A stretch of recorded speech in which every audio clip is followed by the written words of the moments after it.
ಮೊದಲನೇದಾಗಿ ನಮ್ಮೆಲ್ಲರ ಪ್ರೀತಿಯ ಗುರುಗಳಾದ ಬ್ರಹ್ಮರ್ಷಿ ಪಿತಾಮಹ ಪತ್ರಿಜಿ ಗುರುಗಳಿಗೂ, ಸ್ವರ್ಣಮಾಲ ಅಮ್ಮನವರಿಗೂ ಹಾಗೂ ಎಲ್ಲ ನನ್ನ ಪ್ರೀತಿಯ ಧ್ಯಾನ ಬಂಧುಗಳಿಗೂ ಹೃತ್ಪೂರ್ವಕವಾದ ಆತ್ಮ ವಂದನೆಗಳನ್ನು ಸಲ್ಲಿಸುತ್ತಾ, ಇವತ್ತಿನ ವಿಷಯ ಸಹಜ ಸಮಾಧಿ.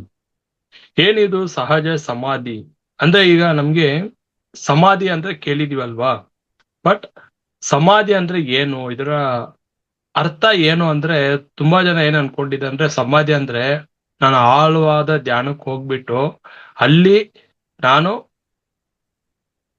ನನ್ನ ಒಂದು ದೇಹ, ಮನಸ್ಸು, ಬುದ್ಧಿ ಇವನ್ನೆಲ್ಲ ಬಂದು ಲಯ ಮಾಡಿ, ಈ ದೇಹ ಭಾವ, ಈ ಮನಸ್ಸು ಲಯ ಮಾಡಿ ಅಲ್ಲಿ ನನ್ನ ಸ್ಥಿತಿನಲ್ಲಿ ಮಾತ್ರ, ಅಂದ್ರೆ ನನ್ನ ಸ್ವಸ್ವರೂಪವಾದ ಆತ್ಮನಲ್ಲಿ ಮಾತ್ರ ಇರುವುದು ಅಂದ್ರೆ ಧ್ಯಾನದಲ್ಲೇ ಸಾಧ್ಯ ಅನ್ಕೊಂಡ್ಬಿಟ್ಟಿದ್ದಾರೆ.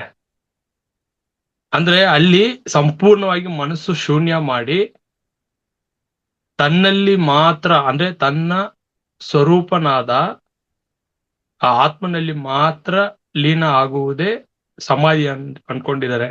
ಅಂದ್ರೆ ಇದು ಸಮಾಧಿಯ ಅರ್ಥ ಏನಪ್ಪಾ ಅಂದ್ರೆ, ಸಮ ಪ್ಲಸ್ ಆದಿ. ಅಂದ್ರೆ ಆದಿ ಆದಿ ಅಂದ್ರೆ ಯಾವುದು? ನನ್ನ ಮೂಲ. ನನ್ನ ಮೂಲ ಯಾವುದು? ನಾನು ಎಲ್ಲಿಂದ, ನನ್ನ ಸೋರ್ಸ್ ಅಂತ ಏನ್ ಹೇಳ್ತೀವಿ, ನನ್ನ ಮೂಲ ಬಿಂದು ಎಲ್ಲಿಂದ ಬಂದಿದ್ದೀನೋ ಅಂದ್ರೆ ಯಾವ್ದದು? ಶುದ್ಧ ಪರಬ್ರಹ್ಮನಿಂದ ಬಂದಿರುವ ಆತ್ಮ ಸ್ವರೂಪ ನಾನು. ಸೊ ನನ್ನ ಮೂಲ ಯಾವುದು? ಆ ಶುದ್ಧ ಪರಬ್ರಹ್ಮನ್. ಆ ಪರಬ್ರಹ್ಮನಿಂದ ಬಂದಿರುವ ಆತ್ಮ ಸ್ವರೂಪ ನಾನು. ಸೊ ಮತ್ತೆ ಆ ಬ್ರಹ್ಮನಲ್ಲಿ ಲೀನ ಆಗುವುದು ಅಂದ್ರೆ ಸಮ ಆಗುವುದೇ ಸಮಾಧಿ. ಸೊ ಇದು ನಾನು ಧ್ಯಾನದಲ್ಲಿ ಮಾತ್ರ ಸಾಧ್ಯನಾ ಅಂದ್ರೆ, ಈಗ ಅರ್ಥ ಮಾಡ್ಕೊಳ್ಳಿ, ಪ್ರತಿಯೊಬ್ಬರಿಗೂ ಸಾಧಾರಣವಾಗಿ 3 ಸ್ಥಿತಿಯಲ್ಲಿ ಇರ್ತೀವಿ. ಈಗ ನಾವು ಮಾತಾಡ್ತಾ ಇದೀವಿ, ಇದ್ರ ಹೆಸರೇನು? ಜಾಗೃತ ಎಚ್ಚರ ಸ್ಥಿತಿ. ಎಚ್ಚರ ಸ್ಥಿತಿಯಲ್ಲಿ ಬಂದು ನಾವು ಮಾತಾಡ್ತಾ ಇದೀವಿ, ವಿಷಯ ಜ್ಞಾನ ಹಂಚ್ತಾ ಇದೀವಿ, ತಿಳ್ಕೊಳ್ತಾ ಇದೀವಿ, ಇಲ್ಲ ಪ್ರಾಪಂಚಿಕ ವ್ಯವಹಾರನು ಮಾಡ್ತೀವಲ್ಲ. ಯಾವ ಸ್ಥಿತಿಯಲ್ಲಿ ಇದು? ಇದು ಎಚ್ಚರ ಸ್ಥಿತಿ. ಅದೇ ನಿದ್ರೆಗೆ ಹೋಗ್ತೀವಿ. ನಿದ್ರೆಗೆ ಹೋದಾಗ ಕೆಲವರಿಗೆ ಕನಸು ಕಾಣ್ತಾರಲ್ವಾ, ಆ ಕನಸು ಅದು ಸ್ವಪ್ನ ಅವಸ್ಥೆ ಅಂತಾರೆ. ಯಾಕಪ್ಪ ಅಂದ್ರೆ, ಕನಸು ಏನಕ್ಕೆ ಅಲ್ಲಿ ಬೀಳ್ತಾ ಇದೆ, ಏನಕ್ಕೆ ನಾನು ಕಾಣ್ತಾ ಇದ್ದೀನಿ ಅಂದ್ರೆ, ಅಲ್ಲಿ ಮನಸ್ಸು ಸಂಪೂರ್ಣವಾಗಿ ಲಯ ಆಗಿಲ್ಲ, ಮನಸ್ಸು ಅಲ್ಲಿ ಕೆಲಸ ಮಾಡ್ತಾ ಇದೆ ಅಂತ. ಯಾವಾಗ ಮನಸ್ಸು ಅಲ್ಲಿ ಕನಸಿನಲ್ಲಿ ಕನಸು ಕಾಣ್ತಾ ಇದೆಯೋ, ಅಲ್ಲಿ ಒಬ್ಬ ಕನಸುಗಾರ ಇದ್ದಾನೆ. ಯಾರಿರೋದು? ನಿದ್ರೆಯಲ್ಲಿ ಒಬ್ಬ ಕನಸುಗಾರ ಕನಸು ಕಾಣ್ತಾ ಇದ್ದಾನೆ. ಬಟ್ ಆ ಕನಸುಗಾರನಾದ ಮನಸ್ಸು ಕನಸು ಕಾಣಬೇಕು ಅಂದರೆ ಯಾರ ಬೆಳಕಿನಲ್ಲಿ ಕನಸು ಕಾಣ್ತಾ ಇದ್ದಾನೆ, ಇದು ನಾವು ಅರ್ಥ ಮಾಡ್ಕೋಬೇಕು. ಅದರ ಹಿನ್ನೆಲೆ ಯಾರಿದ್ದಾರೆ? ಇವಾಗ ಒಂದು ಥಿಯೇಟರ್ಗೆ ಹೋಗ್ತೀವಿ, ಸಿನಿಮಾ ಸ್ಕ್ರೀನ್ ಅಲ್ಲಿ ಚಿತ್ರಣಗಳು ನೋಡ್ತಾ ಇದೀವಿ, ಅಲ್ಲಿ ನಡೀತಾ ಇರೋ ಪಾತ್ರಗಳು, ಕಾಮಿಡಿ ಸೀನ್ಸು ಎಲ್ಲ ನೋಡ್ತಾ ಇರ್ತೀವಲ್ಲ. ಸೊ ಅದು ಯಾರ ಬೆಳಕಿನಲ್ಲಿ, ಯಾರ ಬೆಳಕು ಆ ಸಿನಿಮಾ ಸ್ಕ್ರೀನ್ ಮೇಲೆ ಬಿದ್ದು ನಾವು ಆ ಚಿತ್ರ ನೋಡ್ತಾ ಇದ್ದೀವಿ, ಅದು ನಾವು ಅರ್ಥ ಮಾಡ್ಕೋಬೇಕು ಮಾಸ್ಟರ್ಸ್. ಸೊ ಈಗ ಯಾವಾಗ ನಮ್ಗೆ ಅದು ಅರ್ಥ ಆಗತ್ತೋ, ಅದು ನಾವೇನ್ ಮಾಡ್ತೀವಿ ಅಂದ್ರೆ, ಆ ಸ್ಕ್ರೀನ್ ಮೇಲೆ ಬೀಳ್ತಾ ಇರೋ ಬೆಳಕನ್ನ ಯಾವತ್ತೂ ನೋಡಕ್ ಹೋಗಲ್ಲ, ಗಮನಿಸಕ್ ಹೋಗಲ್ಲ. ನಾವು ಸಿನಿಮಾ ಥಿಯೇಟರ್ಗೆ ಹೋಗ್ತೀವಿ, ಆ ಸ್ಕ್ರೀನ್ ನೋಡ್ತೀವಿ, ಸ್ಕ್ರೀನ್ ಮೇಲೆ ನಡೀತಾ ಇರೋ ಚಿತ್ರಣಗಳು, ಆ ಪಾತ್ರ ನೋಡ್ಕೊಂಡು ಬಂದ್ಬಿಡ್ತೀವಿ. ಅದ್ರ ಹಿಂದೆ ಇರೋ ಪ್ರೊಜೆಕ್ಟರ್ ಇದಲ್ಲ, ಆ ಪ್ರೊಜೆಕ್ಟರ್ ನಲ್ಲಿ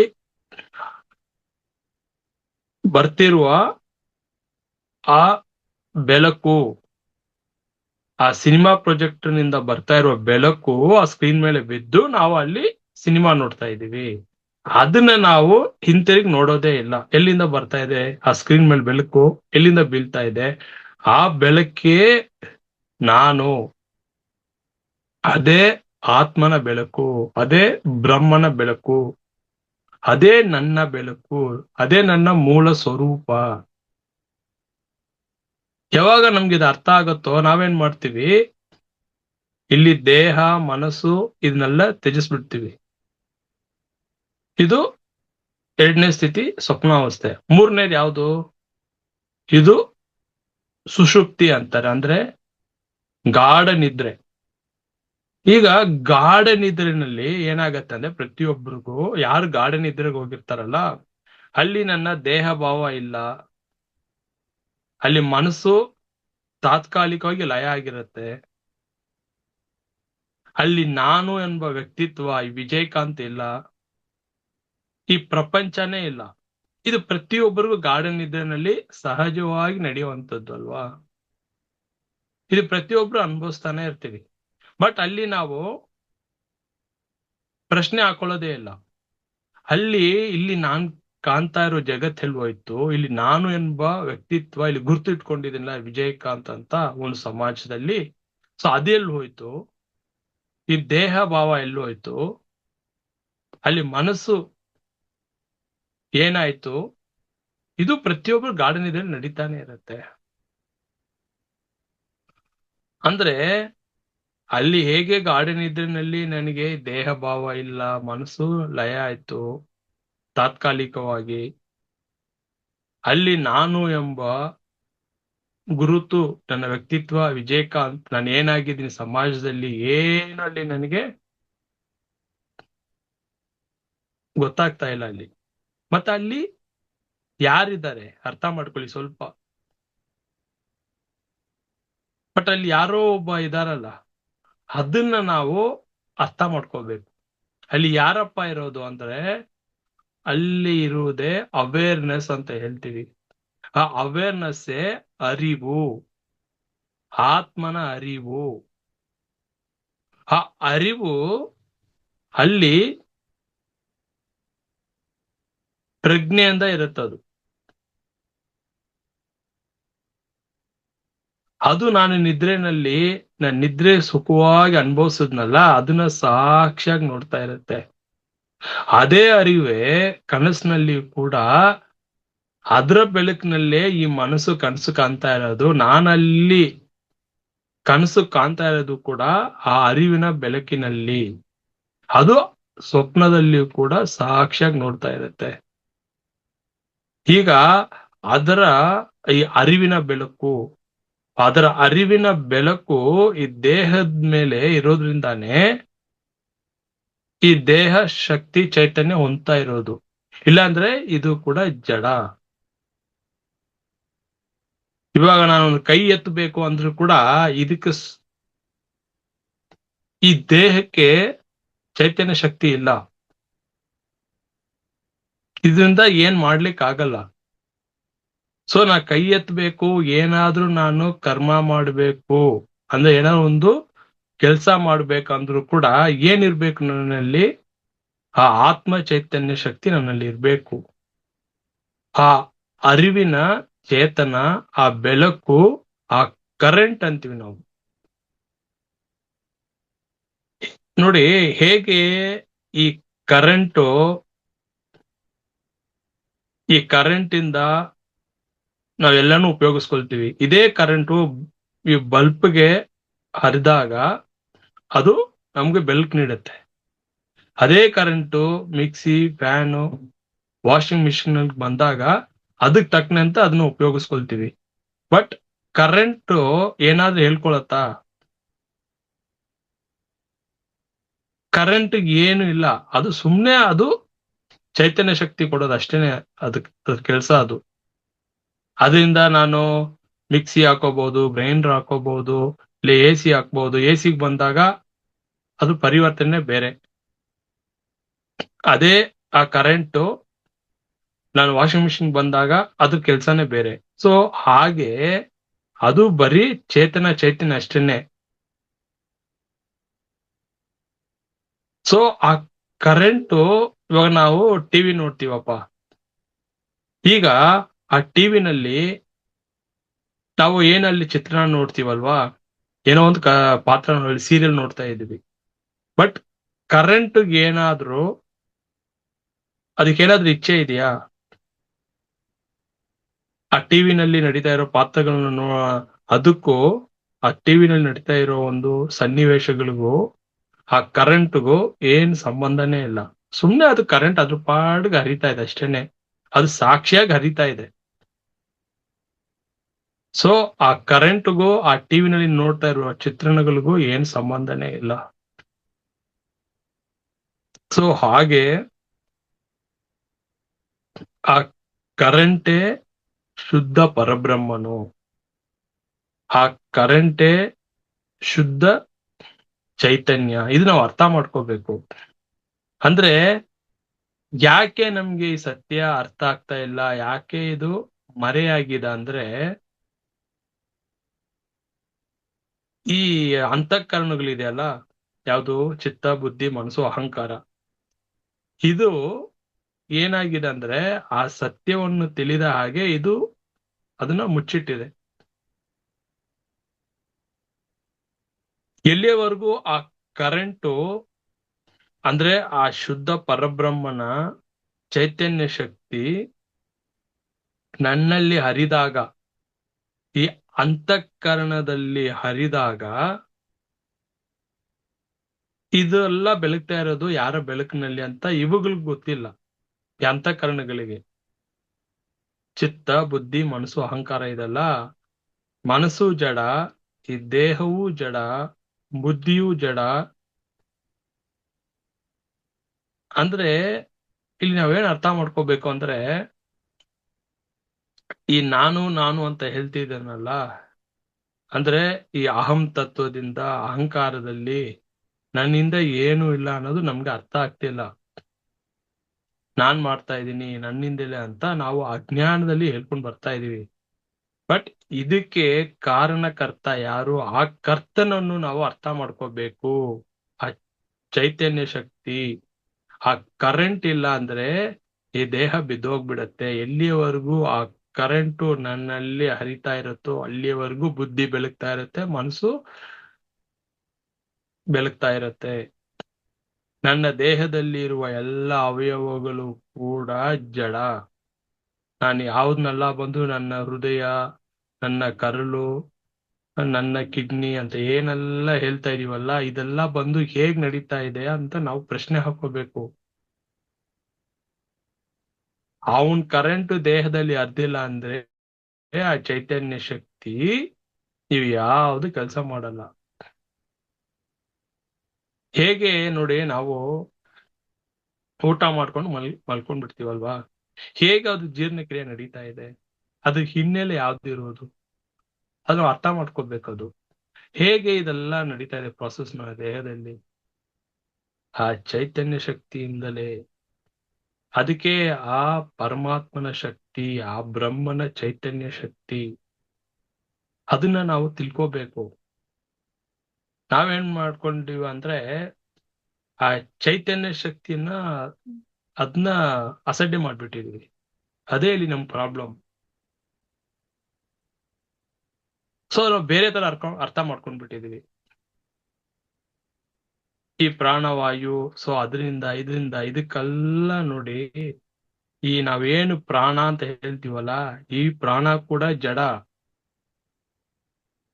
ಪಂಚ ಪ್ರಾಣವಾಯುಗಳಿದೆಲ್ಲ, ಪ್ರಾಣ, ಅಪಾನ, ಸಮಾನ, ಉದಾನ, ವ್ಯಾನ, ನಾವೇನು ಪ್ರಾಣಾಯಾಮ ಮಾಡ್ತೀವಲ್ಲ, ಇವೆಲ್ಲವೂ ಕೂಡ ಜಡ.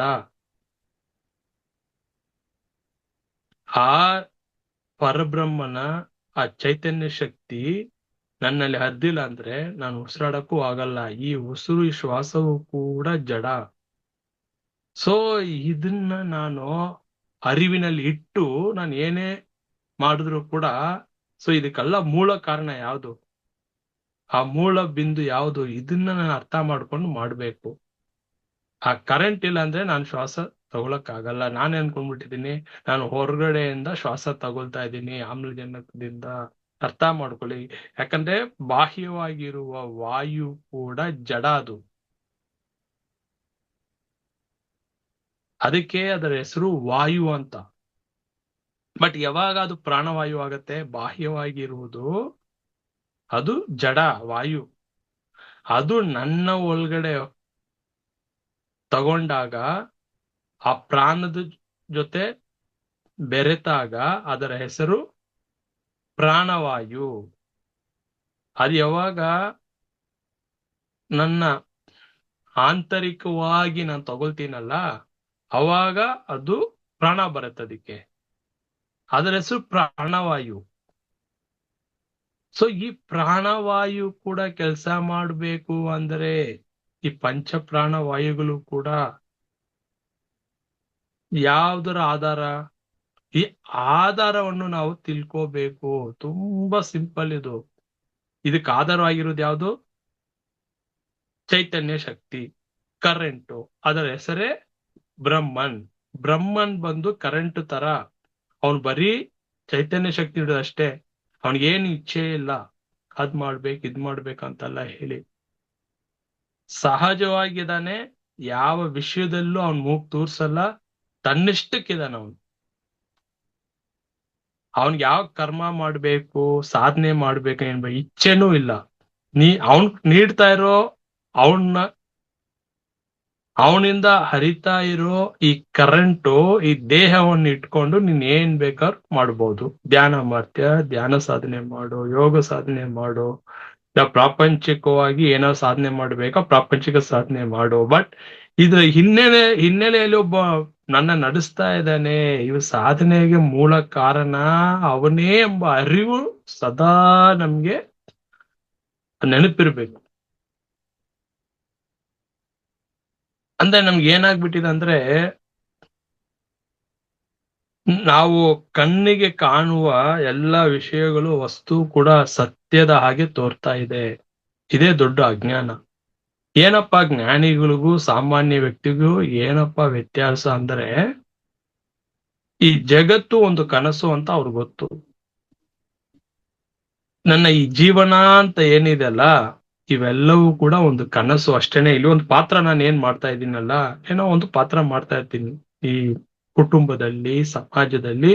ಇದೆಲ್ಲವೂ ಕೂಡ ಮಿಥ್ಯ ಅಂತಾರೆ. ಅಂದ್ರೆ ಇದೆಲ್ಲ ಒಂದು ಕನಸುಪ ಅಷ್ಟೇ. ಇದು ತೋರಿ ಮರೆಯಾಗ್ಬಿಡುತ್ತೆ ನಾನು ಅಷ್ಟೇನೆ. ನನ್ನ ಒಂದು ಜೀವನ ಇದೆಯಲ್ಲ, ಒಂದ್ 80 ವರ್ಷ ಏನ್ ನಾನು ಬಂದಿದ್ದೀನಲ್ಲ, ಏನ್ ಮಾಡ್ತಾ ಇದ್ದೀನಲ್ಲ ಈ ಪಾತ್ರ, ಇದು ಕೂಡ ಒಂದು ಕನಸು. ಈ ಕನಸು ಎಂಬ ಅರಿವು ಜ್ಞಾನಿಗಳಿಗೆ, ಯೋಗಿಗಳಿಗಿದೆ. ಆ ಅರಿವು ನಮ್ಗಿಲ್ಲ. ನಾವು ಸತ್ಯದ ಹಾಗೆ ನಮ್ಗೆಲ್ಲ ತೋರ್ತಾ ಇದೆ. ನಮ್ಗೇನು ಸತ್ಯ ಅರ್ಥ ಆಗ್ತಿಲ್ಲ ಅಂದ್ರೆ, ಅರ್ಥ ಮಾಡ್ಕೊಳ್ಳಿ, ಯಾವಾಗ ನಮ್ಮ ಈ ಭೌತಿಕ ಕಣ್ಣಿಂದ ಮನಸ್ಸಿನಿಂದ ಯಾವ್ದನ್ನೆಲ್ಲ ನಾವು ನೋಡ್ತೀವೋ ವಸ್ತುವು, ಅವೆಲ್ಲವೂ ಕೂಡ ಜಡ. ನಾನ್ ಯಾವ್ದನ್ನೆಲ್ಲ ವಸ್ತು ನೋಡ್ತೀನಲ್ಲ ಅವು ಯಾವ್ದಕ್ಕೂ ಸ್ವಂತ ಚೈತನ್ಯ ಶಕ್ತಿ ಇಲ್ಲ. ಎಲ್ಲವೂ ಜಡ. ನಾನ್ ನೋಡ್ತಾ ಇರೋ ಈ ಟೇಬಲ್, ಚೇರು, ಫ್ಯಾನು, ಕಾರು, ಮನೆ, ಯಾವ್ದನ್ನೆಲ್ಲ ನೋಡ್ತೀನಲ್ಲ ಅವೆಲ್ಲವೂ ಜಡ. ನಾನು ಸತ್ಯದ ಹಾಗೆ ಭಾವಿಸ್ತಾ ಇದ್ದೀನಿ. ನನ್ನ ಮನೆ, ನನ್ನ ಕಾರು, ನನ್ನ ವಸ್ತು, ನನ್ನ ಮೊಬೈಲು. ಅಂದ್ರೆ ಇವೆಲ್ಲವೂ ಕೂಡ ಅರ್ಥ ಮಾಡ್ಕೊಳ್ಳಿ, ಇದು ಪ್ರತಿ ಒಂದರಲ್ಲೂ ಕೂಡ ಇರುವುದು ಯಾವ್ದಪ್ಪ ಅಂದ್ರೆ ಆ ಪರಬ್ರಹ್ಮನ, ಶುದ್ಧ ಪರಬ್ರಹ್ಮನ ಚೈತನ್ಯ ಶಕ್ತಿ. ಎಲ್ಲನೂ ಕೂಡ ನಾನ್ ಕಾಣ್ತಾ ಇರೋ ವಸ್ತು ಎಲ್ಲ ಪ್ರತಿಯೊಂದು ಕೂಡ ಜಡ. ಈಗ ಚೇರ್ ಇದಪ್ಪ, ಚೇರಿಗೆ ನಾನು ಚೇರು ಅಂತ ಗೊತ್ತಾ? ಇಲ್ಲ ಫ್ಯಾನ್ ಹೇಳ್ಕೊಳತ್ತಾ ಓ ನಾನ್ ಫ್ಯಾನು, ನಾನು ನಿಮ್ಗೆ ಗಾಳಿ ನೀಡ್ತಾ ಇದ್ದೀನಿ ಅಂತ? ಅದಕ್ಕೆ ಏನಾದ್ರೂ ಗೊತ್ತಾ ನಾನ್ ಫ್ಯಾನು, ನನ್ನಿಂದ ನಿಮ್ಗೆ ನೀವು ಗಾಳಿ ತಗೊಳ್ತಾ ಇದ್ದೀರಾ ಅಂತ? ಇಲ್ಲ. ಕರೆಂಟ್ ಹಾಕಿದ್ರೆ ಅದ್ರ ಕ್ಯಾರೆಕ್ಟರ್ ಏನು, ಸ್ವಭಾವ ಏನು? ತಿರ್ಗೋದು ಅಷ್ಟೇನೆ. ಅದು ಫ್ಯಾನು. ಫ್ಯಾನ್ ಅಂದ್ರೆ ನಾವು ಗಾಳಿ ತಗೊಳ್ತೀವಿ. ಅದು ಯಾವತ್ತಾದ್ರೂ ಹೇಳ್ಕೊಳತ್ತಾ? ಇಲ್ಲಪ್ಪ. ಸೂರ್ಯನೇ ತಗೊಳ್ಳಿ, ಸೂರ್ಯನ ಕಿರಣ ರಶ್ಮಿ ನಮ್ಮ ಮೇಲೆ ಬೀಳ್ತಾ ಇದೆ, ಜಗತ್ತನ್ನು ಬೆಳಗಿಸ್ತಾ ಇದೆ, ಭೂಮಿಯನ್ನು, ಇತರ ಗ್ರಹಗಳನ್ನು ಕೂಡ ಅದು ಬೆಳಗಿಸ್ತಾ ಇದೆ. ಸೊ ಯಾವತ್ತಾದ್ರೂ ಸೂರ್ಯ ಹೇಳ್ಕೊಂಡಿದ್ದೇನೆ ನನ್ನಿಂದಲೇ ನೀವೆಲ್ಲ ಜೀವಿಸ್ತಾ ಇರೋದು, ನನ್ನ ಬೆಳಕಿನಲ್ಲೇ ನೀವು ಎಲ್ಲವನ್ನು ಉಪಯೋಗಿಸ್ಕೊಳ್ತಾ ಇದ್ದೀರಾ? ಇವಾಗ ನಾವು ಇವಾಗ ಸೋಲಾರ್ ಹೀಟರ್ ಅಂತ ಯೂಸ್ ಮಾಡ್ಕೊಳ್ತೀವಲ್ವಾ? ಅದ್ ಅವ್ನು ಏನಾದ್ರು ಯಾವತ್ರ ಹೇಳ್ಕೊಳ್ತಾನ ಅವನು? ಅವನ ಬೆಳಕು ಎಲ್ರ ಮೇಲೆ ಬೀಳ್ತಲ್ಲ, ಸಸ್ಯದ ಮೇಲೆ, ಮನುಷ್ಯರ ಮೇಲೆ, ಪ್ರಾಣಿಗಳ ಮೇಲೆ. ನಾನಿಲ್ಲ ಅಂದ್ರೆ ಈ ಜಗತ್ ಏನಿಲ್ಲ, ನನ್ನ ಬೆಳಕಿನಿಂದಲೇ ಜಗತ್ನಲ್ಲಿ ಎಲ್ರು ಜೀವಿಸ್ತಾ ಇರೋದು ಅಂತ ಅವನು ಏನಾದ್ರು ಹೇಳ್ಕೊಳ್ತಾನೆ. ಅವ್ನ್ ಏನ್ ಇಚ್ಛೆನೂ ಇಲ್ಲ, ಅವನ್ ಪಾಡ್ಗ ಅವನ್ ಇದಾನೆ, ಬೆಳಕು ನೀಡ್ತಾ ಇದ್ದಾನೆ ಅಷ್ಟೇ. ಹಾಗೆ ನನ್ನ ಈ ಆತ್ಮನು ಕೂಡ, ಈ ಪರಮಾತ್ಮನು ಕೂಡ ಸುಮ್ನೆ ಬೆಳಕು ನೀಡ್ತಾನೆ. ಆ ಬೆಳಕನ್ನು ಉಪಯೋಗಿಸ್ಕೊಂಡು ನೀನ್ ಏನ್ ಬೇಕಾದ್ರೂ ಮಾಡು. ಅವನಿಗೆ ನಾನು ಈ ದೇಹ ಇರುವಾಗಲೇ ನಾವು ಆ ಶುದ್ಧ ಪರಮಾತ್ಮನನ್ನು, ಪರಬ್ರಹ್ಮನನ್ನು, ಆ ಚೈತನ್ಯ ಶಕ್ತಿನೇ ಮೂಲ ಅನ್ನೋ ವಿಷಯ ಜ್ಞಾನ ತಿಳ್ಕೋಬೇಕು. ಈ ಜ್ಞಾನ ತಿಳ್ಕೊಂಡಿಲ್ಲ ಅಂದ್ರೆ ಒಂದ್ ಜನ್ಮನೇ ವೇಸ್ಟ್ ಆಗ್ಬಿಡುತ್ತೆ. ನಾನು ಇಷ್ಟು ಜನ್ಮ ಅಜ್ಞಾನ ತಗೊಂಡ್ ಬಂದಿರೋದಕ್ಕೆ ಕಾರಣ ಏನಂದ್ರೆ, ನನ್ನ ಒಂದು ಡೂಯರ್ಶಿಪ್, ಅಂದ್ರೆ ನಾನ್ ಮಾಡ್ತಾ ಇದ್ದೀನಿ, ನನ್ನಿಂದಲೇ ನಾನು ನಾನು ಅಂತ ಕರ್ತೃತ್ವ ತಗೊಂಡ್ ಬಂದ್ಬಿಟ್ಟಿದ್ದೀನಿ. ಎಲ್ಲಿಯವರೆಗೂ ನಾನು ನನ್ನದು ಅಂತ ಆ ಭಾವದಲ್ಲಿ ಇರ್ತೀನಲ್ಲ, ಆ ಜೀವ ಭಾವದಲ್ಲಿ ಇರೋವರೆಗೂ ನಾನು ಏನೇ ಕರ್ಮ ಕೆಲಸ ಮಾಡಿದ್ರೂ ಕೂಡ ನನಗೆ ಫಲ ಇದೆ, ಕರ್ಮ ಫಲ ಇದೆ. ಕರ್ಮ ನಾನು ಅಂತ ಮಾಡ್ತೀನಲ್ಲ, ವಿಜಯಕಾಂತ್ ಮಾಡ್ತಾ ಇದ್ದಾನೆ, ನಾನ್ ಮಾಡ್ಬೇಕು ನನ್ನಿಂದಲೇ ಅಂತ ನಾನ್ ಮಾಡಿದಾಗ ಅದು ಸತ್ಕರ್ಮನೋ ದುಷ್ಕರ್ಮನೋ, ಪುಣ್ಯವೋ ಪಾಪವೋ, ಅದಕ್ಕೆ ಸರಿಯಾಗಿ ಫಲವನ್ನು ನೀಡಕ್ಕೆ ಆ ಈಶ್ವರ ಪ್ರತ್ಯಕ್ಷ ಆಗ್ತಾನೆ. ಆ ಈಶ್ವರನೇ ಯಾರಪ್ಪ ಅಂದ್ರೆ ಕಾರ್ಯ ಬ್ರಹ್ಮ, ಸಗುಣ ಬ್ರಹ್ಮ. ಯಾಕಪ್ಪ ಅಂದ್ರೆ ನನ್ನ ಒಳಗಡೆ ಯಾವಾಗ ಈ ಕರ್ತೃ ಎಚ್ಚರ ಆಗ್ತಾನಲ್ಲ, ಕರ್ತೃ ಅಂದ್ರೆ ಯಾರಿಲ್ಲಿ, ನನ್ನ ವ್ಯಕ್ತಿತ್ವ ಎಚ್ಚರ ಆಗತ್ತಲ್ಲ, ನಾನು ನನ್ನದು ನಾನ್ ಮಾಡ್ತಾ ಇದ್ದೀನಿ, ಅವಾಗ ಈಶ್ವರ ಪ್ರತ್ಯಕ್ಷ ಆಗ್ತಾನೆ.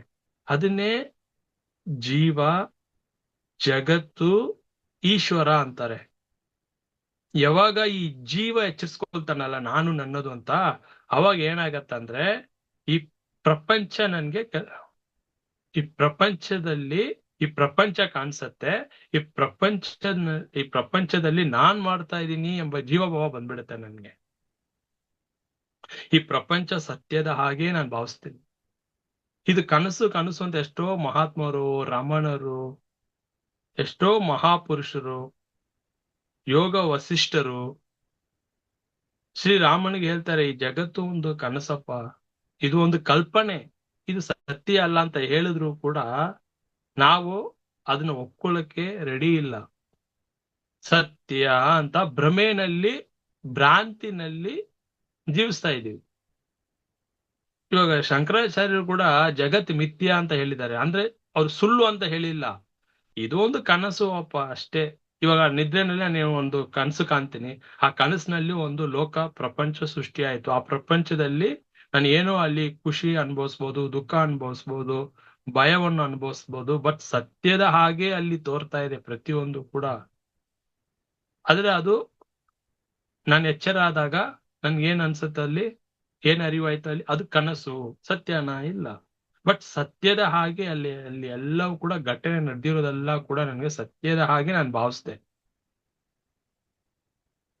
ಎಚ್ಚರ ಆದಾಗ ಕನಸು. ಹಾಗೆ ಇದು ಕೂಡ ನಾನು ಇಲ್ಲಿ ಏನ್ ಕಾಣ್ತಾ ಇದ್ದೀನಲ್ಲ, ಈ ಜಗತ್ತು, ಇಲ್ಲಿ ಏನ್ ನಾನು ಮಾಡ್ತಾ ಇದ್ದೀನಲ್ಲ, ಇವೆಲ್ಲವೂ ಕೂಡ ಒಂದು ಕನಸು ಎಂಬ ಸತ್ಯವಾಗ ಅರಿವಾಗುತ್ತೋ, ಇಲ್ಲಿ ನನ್ಗೆ ದುಃಖ ಇಲ್ಲ, ನನಗೆ ಬಾಧೆ ಇಲ್ಲ, ಇಲ್ಲಿ ಕರ್ಮನೂ ಇಲ್ಲ. ಯಾಕೆ ಇದೆಲ್ಲ ನನ್ ಕಾಡತ್ತಂದ್ರೆ, ಇಲ್ಲಿ ನಾನ್ ಸೃಷ್ಟಿ ಮಾಡ್ಕೊಂಡಿದ್ದೀನಿ ಅಜ್ಞಾನದಿಂದ. ಯಾವಾಗ ನಾನು ಮಾಡ್ತಾ ಇದ್ದೀನಿ ಅಂತ ಸತ್ಯವಾಗಿ ಇದನ್ನ ಭಾವಿಸಿ ನಾನ್ ಏನೋ ಒಂದು ಕರ್ಮ ಮಾಡಕ್ ಹೋಗ್ತೀನಲ್ಲ, ನಾನ್ ಮಾಡ್ತಾ ಇದ್ದೀನಿ ಅಂತ, ಅವಾಗ ಫಲ ಕೊಡ್ಲಿಕ್ಕೆ ಈಶ್ವರ ಪ್ರತ್ಯಕ್ಷನೇ. ಬಟ್ ಆ ಈಶ್ವರ ಪ್ರತ್ಯಕ್ಷ ಆಗ್ಲಿಕ್ಕೆ ಕಾರಣ ಯಾರು? ಅವನ್ನ ವೆಲ್ಕಮ್ ಮಾಡಿದ್ ಯಾರು? ನಾವೇ ಅಲ್ವಾ? ಇದು ನಮ್ಗೆ ಅರ್ಥ ಆಗ್ಬೇಕು. ಯಾವಾಗ ಈ ಕರ್ಮ ಜಡ, ಕರ್ಮ ಕೂಡ ಜಡ. ಹೇಗೆ ಜಡ? ತನಗ್ ತಾನೇ ಫಲ ಕೊಡ್ಕೊಳ್ಳೋ ಶಕ್ತಿ ಇಲ್ಲ ಈ ಜೀವನಿಗೆ.